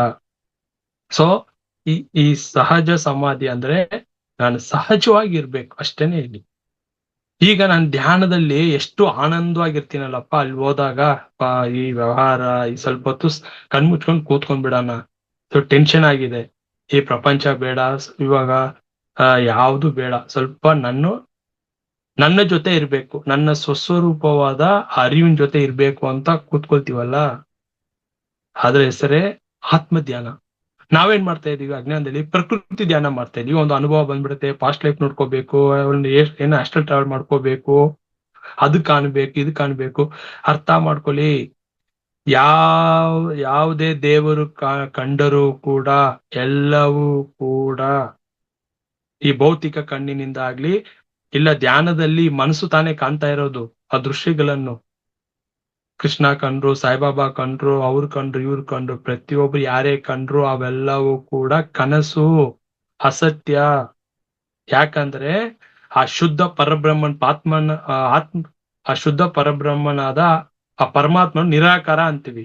ಆ ನಿರಾಕಾರವಾದ ಹೆಂಗ್ ಕಾಣ್ಲಿಕ್ಕಾಗತ್ತೆ? ಇವಾಗ ನಾನು ಕರೆಂಟು ಅಂತೀನಿ, ಕರೆಂಟ್ ಅನ್ನು ಕಾಣಕ್ಕಾಗತ್ತಾ? ಸ್ವಲ್ಪ ಅರ್ಥ ಮಾಡ್ಕೊಳ್ಳಿ, ಕರೆಂಟ್ ಅನ್ನು ಕಾಣಕ್ಕಾಗತ್ತಾ? ಕರೆಂಟ್ ಇದೆ ಅಂತ ಸತ್ಯ ಗೊತ್ತು, ಕರೆಂಟ್ ಇಂದಾನೆ ಎಲ್ಲ ನಾವು ಇಲ್ಲಿ ಪ್ರತಿಯೊಂದು ಉಪಯೋಗಿಸ್ಕೊಳ್ತಾ ಇದೀವಿ. ಆದ್ರೆ ಆ ಕರೆಂಟ್ ನ ನೋಡಕ್ಕಾಗತ್ತಾ? ಹೇಗೆ ಕರೆಂಟ್ ನ ನೋಡಕ್ಕಾಗಲ್ವೋ ಹಾಗೆ ಆ ಪರಮಾತ್ಮನ ಕಾಣಕ್ಕಾಗಲ್ಲಪ್ಪ. ಅದಕ್ಕೆ ಹೇಳ್ತಾರೆ ಅವ್ನು ನಿರ್ಗುಣ. ಈಗ ನಾವು ಸಗುಣವಾಗಿ ರೂಪಿಸ್ಕೊಂಡಿದೀವಿ ಅಂದ್ರೆ ಅವನಿಗೊಂದು ಆಕಾರ ಕೊಟ್ಟು ಆ ಪರಮಾತ್ಮನ್ಗೆ ಹೀಗೆ ಹೀಗೆ ಹೀಗೆ ಅಂತ ನಾವು ಒಂದು ರೂಪ ಕೊಟ್ಟಿದೀವಿ, ಕಲ್ಪನೆ ಮಾಡ್ಕೊಂಡಿದೀವಿ. ಅದೇನೆ ನನ್ನ ಈ ಕಲ್ಪನವೇ, ಈ ಕಾಲ್ಪನಿಕವೇ ನನ್ ಧ್ಯಾನದಲ್ಲಿ ನಾನು ಏನು ರೂಪಿಸ್ಕೊಂಡಿದ್ದೀನಲ್ಲ ಮನಸ್ಸಿಗೆ, ಕೃಷ್ಣ ಅಂದ್ರೆ ಹೀಗೆ, ರಾಮ ಅಂದ್ರೆ ಹೀಗೆ, ಆಂಜನೇಯ ಸ್ವಾಮಿ ಅಂದ್ರೆ ಹೀಗೆ ಹೀಗೆ ಹೀಗೆ. ಬಟ್ ಯಾರು ಕಂಡಿದ್ದಾರೆ ಸತ್ಯವಾಗಿ? ಯಾರು ಕಂಡಿಲ್ಲ, ಅದು ನಿರಾಕಾರ ಅದು. ಬಟ್ ಆತರ ರೂಪ ನಾನು ಕೊಟ್ಟಿದ್ದಲ್ಲ ಮನಸ್ಸಿಗೆ, ಅದು ಅಭ್ಯಾಸ ಆಗ್ಬಿಟ್ಟಿದೆ. ಅದಕ್ಕೆ ನಾನು ಆಂಜನೇಯ ಸ್ವಾಮಿ ಅಂದ ತಕ್ಷಣ ಆಂಜನೇಯ ಸ್ವಾಮಿ ಕಾಣ್ತಾರೆ. ಯಾಕಂದ್ರೆ ಅದು ಆಲ್ರೆಡಿ ಹಂಗೆ ರೂಪಿಸ್ಕೊಂಡ್ಬಿಟ್ಟಿದಲ್ಲ, ಕಲ್ಪನೆ ಮಾಡ್ಕೊಂಡ್ಬಿಟ್ಟಿದಲ್ಲ ಮನಸ್ಸು. ಅದನ್ನೇ ನಿರ್ವಿಕಲ್ಪ ಸಮಾಧಿ ಅಂತ ಹೇಳ್ತಾರೆ. ಏನು ಅಲ್ಲಿ ಈ ಕಲ್ಪನೆಯನ್ನು ನಿರ್ವಿಕಲ್ಪ ಮಾಡ್ಬೇಕು. ಅದೇನೇ ಮಹಾತ್ಮರು, ಮಹಾಪುರುಷರು, ಯೋಗಿಗಳು ಮಾಡಿರುವುದು. ಈ ಕಲ್ಪನೆಗೆ ಹೋಗ್ತಾ ಇರಲಿಲ್ಲ, ನಾವು ಕಲ್ಪನೆಗೆ ಹೋಗ್ಬಿಡ್ತೀವಿ. ಬೇಗ ನನಗೆ ಸಾಯಿಬಾಬಾ ಕಂಡ್ಬಿಟ್ರು, ಅವ್ರು ಕಂಡ್ಬಿಟ್ರೆ ಅದು ಕೂಡ ಮಾಯೆಪ್ಪ. ಮನಸ್ಸು ತೋರಿಸ್ತಾ ಇರೋ ಮಾಯೆ, ದೃಶ್ಯಗಳು ಅವೆಲ್ಲವೂ ಕೂಡ ಭ್ರಮೆ, ಭ್ರಾಂತಿ. ಯಾಕಂದ್ರೆ ಮನಸ್ಸಿಗೆ ಎಲ್ಲಾನು ಗೊತ್ತು. ನೀವು ಬೇಕೋ ಬೇಡವೋ, ನೀವು ರಾಮ ಅನ್ಕೊಳ್ಳಿ, ಆ ರೂಪ ಬಂದ್ಬಿಡುತ್ತೆ. ಕೃಷ್ಣ ಅನ್ಕೊಳ್ಳಿ, ರೂಪ, ಯಾಕಂದ್ರೆ ಮನಸ್ಸು ಗೊತ್ತಾಗಿದೆಯಲ್ಲ, ರೂಪಿಸ್ಕೊಂಡಿದೆಲ್ಲ, ಕಲ್ಪನೆ ಮಾಡ್ಕೊಂಡಿದೆಲ್ಲ. ಅದು ನಿರ್ವಿಕಲ್ಪಕ್ಕೆ ಹೋದಾಗ ನಾವು ಧ್ಯಾನದಲ್ಲಿ ಆಳವಾಗಿ ಅಲ್ಲಿ ಇವು ಯಾವ್ದು ನಮ್ಗೆ ಕಾಣಿಸಲ್ಲ. ಅಲ್ಲಿಯವರೆಗೂ ನಾವು ಇನ್ನ ಈ ಸ್ಕೂಲ್ ಲೆವೆಲ್ ಅಲ್ಲೇ ಇದ್ದು ಇದನ್ನೇ ಅನುಭವದ ಹೆಸರಲ್ಲಿ ಹೇಳ್ಕೊಂಡು ಗ್ರೇಟ್ ಅನ್ಕೊಂಡ್ಬಿಟ್ಟಿದೀವಿ. ಇಲ್ಲೇ ಸಿಕ್ಕಾಕೊಳ್ತಾ ಇದೀವಿ, ಇಲ್ಲೇ ಸ್ಟ್ರಕ್ ಆಗ್ತಾ ಇದೀವಿ. ಸೊ ಆ ನಿರಾಕಾರವನ್ನು ಅರ್ಥ ಮಾಡ್ಕೋಬೇಕು. ಈ ಕರೆಂಟೇ ಶುದ್ಧ ಪರಬ್ರಹ್ಮನು. ನೋಡಿ, ಆ ಶುದ್ಧ ಪರಬ್ರಹ್ಮನ ಚೈತನ್ಯ ಶಕ್ತಿಯೇ ಮಾಯೆಯಾಗಿ ನಂಗೆ ತೋರ್ತಾ ಇರೋದು. ಅರ್ಥ ಮಾಡ್ಕೊಳ್ಳಿ. ಮಾಯೆ ಅಂದ್ರೆ ಏನಪ್ಪಾ ಅಂದ್ರೆ, ಆ ಪರಮಾತ್ಮನ ಶಕ್ತಿಯೇ ಮಾಯೆಯಾಗಿ ಇಲ್ಲಿ ಪ್ರಕೃತಿಯಾಗಿ ಬಂದಿದೆ. ಇಲ್ಲಿ ಪ್ರಕೃತಿ ಅಂದ್ರೆ ಏನು? ದೇಹ ಮನಸ್ಸು ಅಂತ ಹೇಳಿದ್ನಲ್ಲ, ಆ ಕರೆಂಟು ಈ ಪ್ರಕೃತಿಯನ್ನು ಸೃಷ್ಟಿ ಮಾಡಿ, ಅಂದ್ರೆ ನಾನು ಹೇಳ್ತಾ ಇರೋ ಈ ಪ್ರಕೃತಿ ದೇಹ ಮನಸ್ಸು ಸೃಷ್ಟಿ ಮಾಡಿ ಇದ್ರ ಮೇಲೆ ಹರಿದಾಗ ಏನಾಗತ್ತಂದ್ರೆ, ಅವನನ್ನು ತಿಳಿಯದ ಹಾಗೆ ಮಾಯೆ ನಮ್ಮನ್ನ ಮುಚ್ಚಿಟ್ಟಿರುತ್ತೆ. ಈ ಪ್ರಕೃತಿ ಕೂಡ ಮಾಯೆ ಅಂತ ಹೇಳ್ತಾರೆ. ಇದು ಕೂಡ ಜಡ. ಈ ದೇಹ ಸತ್ಯ ಅಲ್ಲ, ಮನಸ್ಸು ಸತ್ಯ ಅಲ್ಲ, ಮನಸ್ಸು ಕೂಡ ಸ್ವಂತ ಅಸ್ತಿತ್ವ ಇಲ್ಲ. ಆದ್ರೆ ಈ ಅಂತಃಕರಣಗಳಿಂದ ದೇಹ ಮನಸ್ಸು ಬುದ್ಧಿಯಿಂದ ನಾನು ಕೆಲಸ ಮಾಡಬೇಕು ಅಂದ್ರೆ ಯಾರು ಬೆಳಗಿಸ್ತಾ ಇರೋದು? ಆ ಕರೆಂಟು, ಶುದ್ಧ ಚೈತನ್ಯ. ಅದನ್ನ ಸದಾ ನನಗೆ ಆ ಅರಿವಿನಲ್ಲಿ ಇರ್ಬೇಕು. ಅದ್ರ ಬಗ್ಗೆ ಅರಿಯುವುದೇ ಆತ್ಮಜ್ಞಾನ. ಆತ್ಮಜ್ಞಾನ ಬೇರೆ ಏನೂ ಅಲ್ಲ, ನನ್ನಿಂದ ಏನೂ ಅಲ್ಲ, ಸರ್ವಂ ಬ್ರಹ್ಮಮಯಂ. ಅದನ್ನೇ ಹೇಳ್ತಾ ಇರೋದು. ಸರ್ವಾತ್ಮ ಮಮಾತ್ಮ ಸರ್ವಭೂತಾತ್ಮ. ಪ್ರತಿಯೊಂದರಲ್ಲೂ ಪರಮಾತ್ಮ ಇದ್ದಾನೆ. ಎಲ್ಲವೂ ಚೈತನ್ಯ ಶಕ್ತಿನೇ. ಪ್ರತಿಯೊಂದು ಬ್ರಹ್ಮಮಯ. ಸೊ ಇಷ್ಟು ಹೇಳ್ತಾ ಮಾತುಗಳನ್ನ ಮುಗಿಸ್ತಾ ಇದೀನಿ. Thank you.